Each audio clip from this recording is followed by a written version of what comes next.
Hello, welcome to veena Raghava cooking channel. ఇవాళ మీకు soya ఇంకా మట్టికి యూజ్ చేసి కర్రీ చేస్తున్నాను.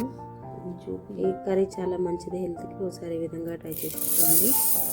ఒక గ్లాస్ మట్టికి తీసుకొని వాటిని శుభ్రంగా కడిగి ఒక 2 to 3 విజిల్స్ వచ్చేంత వరకు ఉంచుకోవాలి. ఈ సోయా కర్రీని బాగా కడిగి దాన్ని కూడా తరిగి పక్కన ఉంచుకోవాలి. ఈలోగా ఒక 4 వెల్లుల్లిపాయలు, కొంచెం పచ్చిమిరపకాయలు వేసి ఉన్నట్టు పేస్ట్లా చేసుకొని పక్కన ఉంచుకోవాలి. తగినంత ఆయిల్ వేసి పోపులో ఆనియన్స్, ముందుగా దంచి ఉంచుకున్న వెల్లుల్లి, పచ్చికారాన్ని యాడ్ చేసుకొని ఆనియన్స్ బ్రౌన్ కలర్ అయ్యేంత వరకు ఫ్రై చేసుకోవాలి. ఈ సోయా కర్రీ లోపల vitamin A, C and iron rich contents చాలా ఉంటాయి. ఫైబర్ కూడా మంచిగా ఉంటుంది. దీన్ని తినడం వల్ల డైజెషన్ మంచిగా అవుతుంది.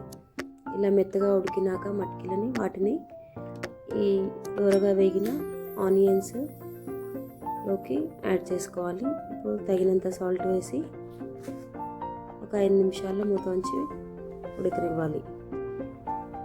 ఉడికినాక కొంచెం పసుపు యాడ్ చేసి ఇప్పుడు మనం ముందుగా కడిగి పక్కన ఉంచుకున్న సోయా ఉంటుంది ఆకు, దాన్ని యాడ్ చేసుకోవాలి. ఇది ఏ రోజు తీసుకుంటే ఆ రోజు చేసుకోవాలి. ఆకు నేను నెక్స్ట్ డే చేశాను, కొంచెం కలర్ చేంజ్ అయింది.